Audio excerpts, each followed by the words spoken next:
Assalamualaikum warahmatullahi wabarakatuh. Halo semuanya, perkenalkan saya Novita Rizka Cahyani dari kelompok 1. Saya Juniarsi dari kelompok 1. Saya Salwa Askia dari kelompok 1. Perkenalkan, saya Intan Putri Aulia. Di sini saya ingin memaparkan materi tentang uji validitas dan uji reliabilitas. Pengen tahu materinya? Yuk simak video berikutnya. Selanjutnya kita masuk ke materi ya teman-teman. Kita lihat dulu instruksinya terlebih dahulu. Di sini tuh ada 5 uji dengan SPSS untuk data X1, X2, dan Y. Untuk X1-nya sendiri itu dari X1.1 sampai dengan X1.5 dan total X1. Kemudian untuk X2-nya itu ada X2.1 sampai dengan X2.6, kemudian total X2. Terus selanjutnya untuk Y-nya itu ada Y1 sampai dengan Y5, kemudian total Y. Kita masuk dulu ke aplikasinya, teman-teman. Jika sudah, pada penelitian ini, sebelum melakukan analisis lebih lanjut, terlebih dahulu dilakukan uji instrumen penelitian yang terdiri dari uji validitas dan uji reliabilitas. Tujuannya adalah untuk memastikan bahwa kuesioner yang digunakan benar-benar mampu mengukur variabel penelitian secara tepat dan konsisten. Untuk memasukkan data X1.1 sampai dengan X2.5 dengan total X1 itu, kita pencet ke variabel view ya teman-teman. Kemudian kita ketik sampai dengan X1.5. Untuk semua desimal ini, kita ubah menjadi angka 0 ya teman-teman. Kemudian kita ke data view. Di sini kita salin terlebih dahulu datanya yang X1.1 sampai dengan total X1. Kemudian kita lanjut ke X2.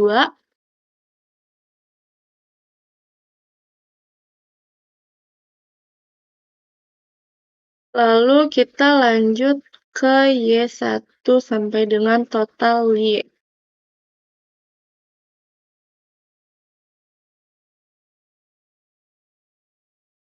Jika sudah, kita klik menu analis, kemudian korelat, kemudian kita pencet bivaria. Untuk semua item yang ada di sini, kita pindahkan ke variabel. Dengan cara kita klik CTRA, kemudian pindahkan ke bagian variabel. Correlate coefficient-nya kita persen, kemudian test of signifikansinya kita to tilde, kemudian kita pencet OK. Berdasarkan output SPSS, seluruh item variabel X1, X2, dan Y memiliki nilai signifikansi sebesar 0,000 atau lebih kecil dari 0,05. Sebagai contoh, saya ambil di sini ada X1.1. Untuk X1.1 dengan total X1 itu memiliki korelasi sebesar 0,821. Kemudian untuk X1.2 dengan total X1 itu sebesar 0,780. Kemudian kita ambil yang contoh X2. Untuk X2 dengan total X2 itu memiliki nilai sebesar 0,810. Kemudian untuk Y-nya sendiri, untuk Y5 dengan total sebesar 0,844. Kemudian selanjutnya itu ada uji reliabilitas. Kita ke analis, kemudian kita ke scale, teman-teman. Ke scale, kemudian klik reliability analysis. Jika sudah, masukkan seluruh item kecuali total. Jadi kita pencet CTRA, kita pindahkan ke item kecuali totalnya teman-teman. Totalnya kita pindahkan karena dia tidak kepakai teman-teman. Jika sudah, untuk modelnya kita pilih alpha, untuk statistiknya kita pencet, dan untuk descriptive for-nya itu untuk item, scale, dan scale if item delete-nya itu kita centang semua ya teman-teman. Kemudian kita pencet OK. Oke, di sini untuk uji reliabilitasnya itu muncul otomatis ya teman-teman. Untuk kriteria reliabilitasnya itu menggunakan nilai convex alpha sebagai berikut. Kayak misalkan alpha-nya itu lebih besar dari 0,60 berarti reliable, atau alpha lebih besar dari 0,70 itu reliable-nya baik, atau mungkin alpha-nya lebih besar dari 0,80 itu sangat reliable. Berdasarkan hasil output SPSS pada tabel reliability statistik yang diperoleh itu di sini ada convex alpha-nya itu 0,896 dan untuk itemnya itu 16 ya teman-teman. Jadi nilai convex alpha sebesar 0,896 lebih besar dari 0,80. Sehingga dapat disimpulkan bahwa instrumen penelitian memiliki tingkat reliabilitas yang sangat tinggi. Artinya, kuesioner yang digunakan mampu memberikan pengukuran yang konsisten apabila digunakan pada kondisi yang sama. Oke, untuk video yang sudah saya paparkan tadi dapat disimpulkan bahwa seluruh item variabel seperti X1 promosi, kemudian pelayanan X2, dan kepuasan konsumennya dapat dinyatakan valid teman-teman karena memiliki nilai yang signifikansi kurang dari 0,05 dan instrumen penelitiannya juga dinyatakan reliable karena tadi teman-teman memperoleh nilai convex alpha sebesar 0,896 yang artinya lebih besar dari 0,60. Dan dari uji validitas dan uji reliabilitas yang sudah saya kerjakan tadi dapat disimpulkan bahwa instrumen penelitian telah memenuhi syarat sebagai alat pengumpulan data sehingga dapat digunakan untuk analisis regresi dan pengujian hipotesis. Akan menjelaskan uji normalitas. Pada video ini saya akan menjelaskan bagaimana cara melakukan uji normalitas menggunakan SPSS dan interpretasi hasilnya. Uji normalitas dilakukan untuk mengetahui apakah data residual pada model regresi berdistribusi normal atau tidak. Pada penelitian ini, uji normalitas menggunakan One Sample Kolmogorov-Smirnov Test. Langkah pertama adalah memasukkan data penelitian yang sebelumnya telah dibuat di Microsoft Excel ke dalam SPSS.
Sebelum melakukan uji normalitas, terlebih dahulu dilakukan analisis regresi agar diperoleh nilai residual.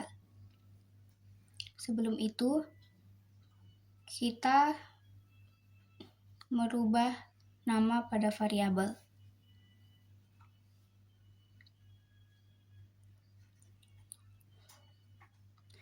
Variabel pertama, kita ubah namanya menjadi total X1. Variabel kedua, total X2, dan yang terakhir yaitu total Y.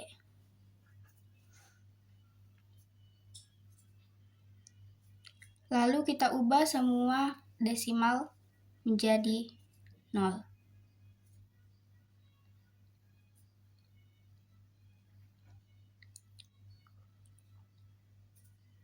Selanjutnya, klik menu Analyze, pilih Regression, kemudian klik Linear. Masukkan variabel dependen yaitu total Y ke kotak dependen, lalu masukkan variabel independen yaitu total X1 dan total X2 ke kotak independen. Selanjutnya, klik tombol Save pada bagian residual, centang Unstandardized Residual. Klik Continue, lalu klik OK. Setelah itu, SPSS akan menghasilkan output regresi sekaligus membuat variabel baru bernama res1, yaitu nilai residual yang akan digunakan pada uji normalitas.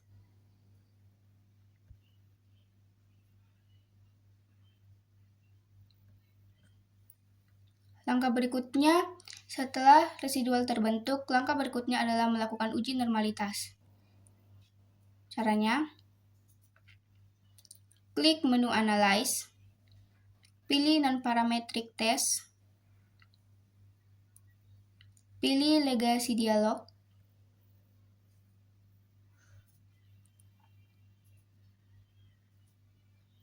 lalu klik One Sample Kolmogorov-Smirnov Test. Masukkan variabel res1 ke kotak tes variabel list. Pada bagian tes distribution, pilih normal, lalu klik OK. SPSS kemudian akan menampilkan hasil uji normalitas. Interpretasi hasil normalitas berdasarkan output SPSS diperoleh hasil sebagai berikut.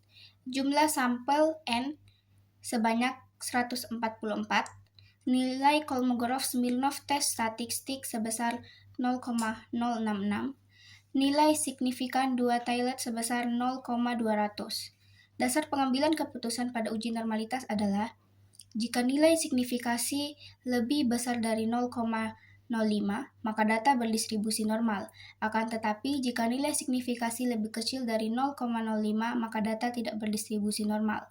Pada penelitian ini diperoleh nilai signifikan sebesar 0,200, yang artinya lebih besar dari 0,05, maka dapat disimpulkan bahwa data residual berdistribusi normal. Dengan demikian, asumsi normalitas pada model regresi telah terpenuhi sehingga analisis regresi dapat dilanjutkan ke tahap pengujian berikutnya.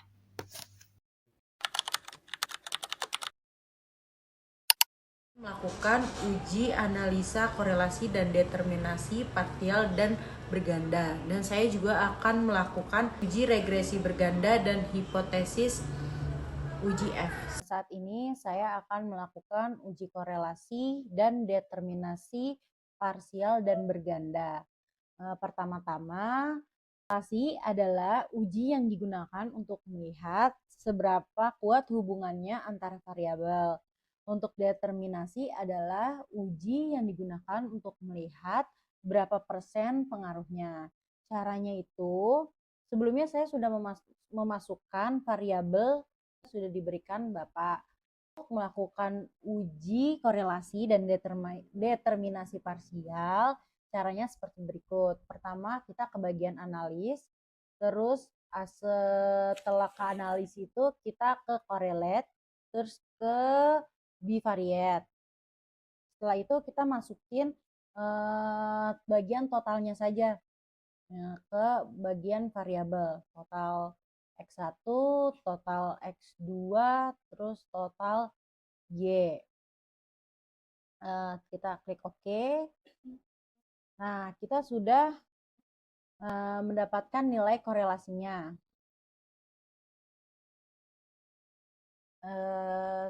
Dari data table korelasi ini dapat menentukan hasil uji korelasi dan determinasi parsial dengan melihat total X terhadap total Y. Nilai berikut merupakan korelasi parsial. X1 terhadap Y dengan angka 0,519. Nilai tersebut itu positif, berarti hubungannya searah. Semakin tinggi nilai X1, maka semakin naik pula nilai Y. Angka tersebut masuk ke dalam kategori hubungan yang sedang atau cukup kuat dengan nilai sig 0,001. Ini berarti nilai signifikansinya jauh di bawah 0,05. Maka hubungan parsial antara X1 dan Y dinyatakan signifikan. Cara mendapatkan nilai determinasi parsial, rumusnya adalah R kuadrat dikali 100%. R kuadrat dikali 100%. Jadi nilainya itu, hasil nilainya 26,93%. Artinya variabel X1 secara parsial memberikan kontribusi atau pengaruh sebesar 26,93% terhadap variabel Y. Nah, selanjutnya kita lihat dari total X2 total X2 dan kolom total Y. Angkanya adalah 0,608. Artinya nilainya positif, berarti hubungannya juga searah. Semakin baik atau tinggi nilai X2, maka nilai Y juga akan semakin meningkat. Angka 0,608 masuk ke dalam kategori hubungan yang kuat. Dengan nilai sig 0,001 ini berarti nilainya signifikansi di bawah 0,05. Maka ini berarti hubungannya parsial antara X2 dan Y dinyatakan signifikan.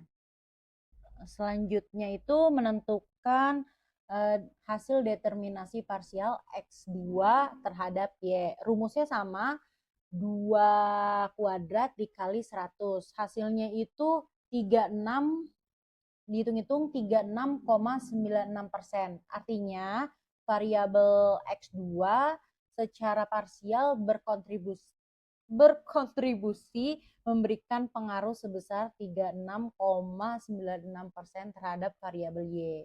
Dari hasil berikut bisa disimpulkan bahwa secara parsial X2 memiliki hubungan dan pengaruh yang lebih kuat terhadap Y dibandingkan dengan X1.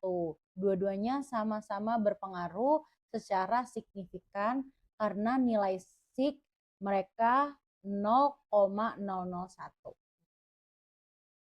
Nah, selanjutnya melakukan korelasi dan determinasi berganda. Caranya itu kita ke bagian analis lagi, terus ke regression, terus ke linear, langsung diklik, terus pindahin untuk di total Y kita pindah ke dependent. Terus untuk total X1 kita pindah ke independent, total 2 juga kita pindah ke independent. Terus langsung klik OK, teman-teman.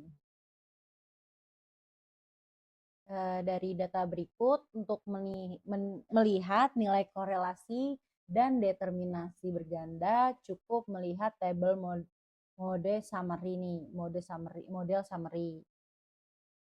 Untuk korelasi berganda kita lihat pada kolom R. Kolom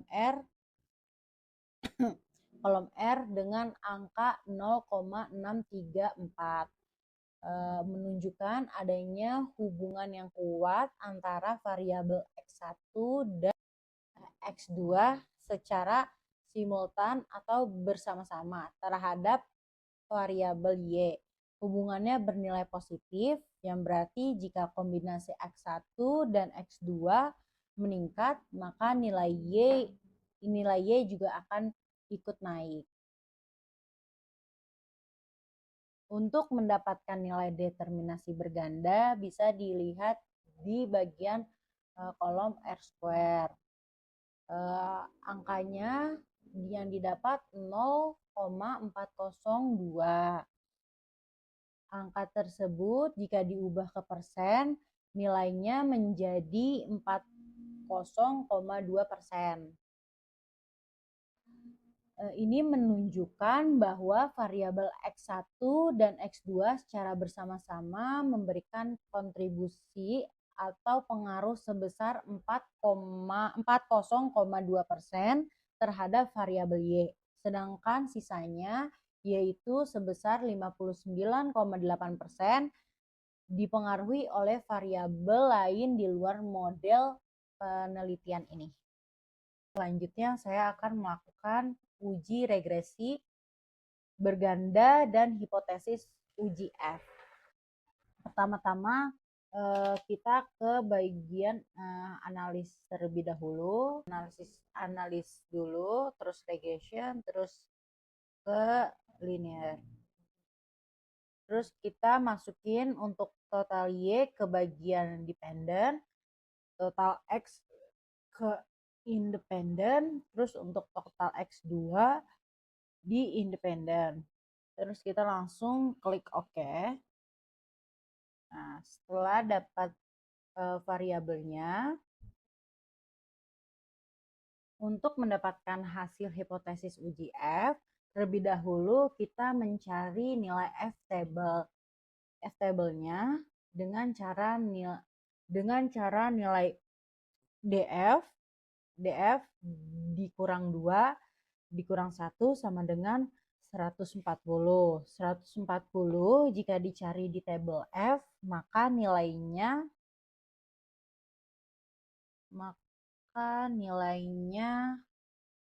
3,06. 3,06.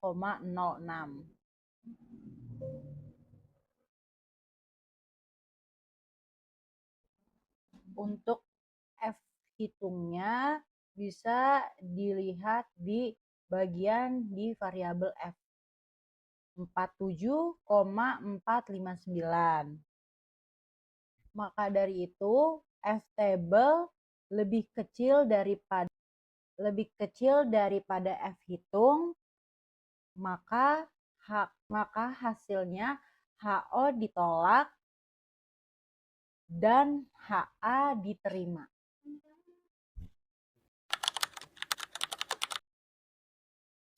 Pada video ini saya akan menjelaskan cara melakukan analisis regresi linear sederhana dan uji hipotesis menggunakan uji T pada SPSS.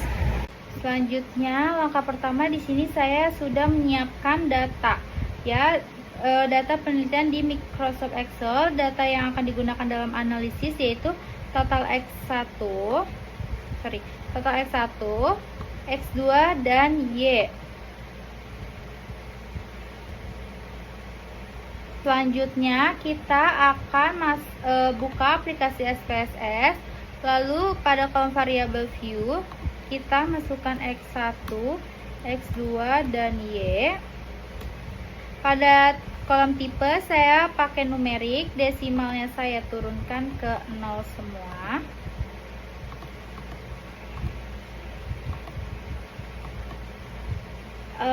Lalu ke data view kita akan menyalin total X1. Kita salin total X1 terlebih dahulu. Kita copy. Lalu masuk lagi ke SPSS, kita paste di kolom X1. Lalu kembali lagi ke Microsoft Excel-nya. Lanjut ke X2, ke total X2 ya. Kita copy, lalu ke SPSS dan kita paste lagi. Lanjut ke Microsoft Excel lagi, ke total Y. Kita copy terlebih dahulu. Balik lagi ke SPSS, lalu kita paste. Selanjutnya yaitu kita pilih menu Analyze, ke regression, lalu linear. X1 kita masukkan ke independent, Y kita masukkan ke dependent, lalu klik statistik. Saya di sini pilih estimate, confidence intervals dan model fit ya. Lalu klik continue dan OK.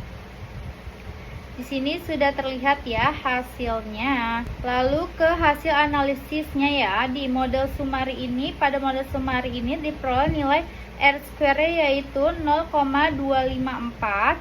Artinya X1 mampu menjelaskan variabel Y sebesar 25,4%. Sedangkan 74,6% dipengaruhi oleh faktor lain di luar penelitian. Lalu ke tabel ANOVA. Pada tabel ANOVA diperoleh nilai signifikansinya yaitu sebesar 0,000. Karena nilai signifikansinya lebih kecil daripada 0,05, maka model regresinya layak digunakan. selanjutnya yaitu ke koefisien. Pada tabel koefisien ini diperoleh konstantanya yaitu 9,218, koefisiensi regresi sebesar 0,520 sehingga diperoleh persamaan regresi. Jadi di sini Y sama dengan 9,218 plus 0,520 X1. Artinya, setiap kenaikan satu satuan pada variabel X1 akan meningkatkan variabel Y sebesar 0,520 satuan. Uji T-nya yaitu berdasarkan tabel koefisien ini, T hitung sebesar di sini 6,952. Nilai signifikannya yaitu 0,000. Karena nilai signifikansinya 0,000 lebih kecil dari 0,05, maka H0 ditolak dan H1-nya diterima. Dengan demikian dapat disimpulkan bahwa variabel X1 ini berpengaruh positif dan signifikan terhadap variabel Y. Seperti itu ya. Lanjut lagi kita ke mana? Oke, selanjutnya ke regresi linear sederhana X2 terhadap Y. Kita uji dulu. Kita masuk lagi ke analyze, lalu ke regression, lalu ke linear. Independennya kita ganti jadi X2 ya. Statistiknya masih sama, estimate, confidence interval, dan mode of fit. Terus pencet continue, lalu oke. Sini hasil outputnya, model sumarinya yaitu diperoleh nilai R square-nya sebesar 0,369. Artinya variabel X2 mampu menjelaskan variabel Y sebesar 36,9%, sedangkan 63,1%-nya dipengaruhi oleh faktor lain di luar penelitian. Lanjut ke tabel ANOVA ya. Di tabel ANOVA ini diperoleh nilai signifikansinya yaitu 0,000. Karena nilai signifikansinya lebih kecil dari 0,05, maka model regresinya layak digunakan. Seperti itu ya. Lanjut ke koefisien. Nah, pada tabel koefisien ini diperoleh konstantanya yaitu 8,092 dan koefisien regresi sebesar 0,504 ya, seperti itu. Sehingga diperoleh persamaan regresi Y sama dengan 8,092 plus 0,504 X2. Artinya, setiap kenaikan satu satuan pada variabel X2 akan meningkatkan variabel Y sebesar 0,504 satuan. Uji T-nya yaitu berdasarkan tabel koefisien. Diperoleh T hitungnya yaitu 9,114 dan nilai signifikansinya sebesar 0,000. Karena nilai signifikansinya 0,000 lebih kecil dari 0,05, maka H0 ditolak dan H1 diterima. Dengan demikian dapat disimpulkan bahwa variabel X2 berpengaruh positif dan signifikan terhadap variabel Y. Oke, masuk ke penutupnya yaitu berdasarkan hasil analisis regresi linear sederhana dan uji T, dapat disimpulkan bahwa variabel X1 dan variabel X2 sama-sama berpengaruh positif dan signifikan terhadap variabel Y. Sekian pemaparan dari kelompok kami. Jika ada salah kata mohon dimaafkan. Wassalamualaikum warahmatullahi wabarakatuh.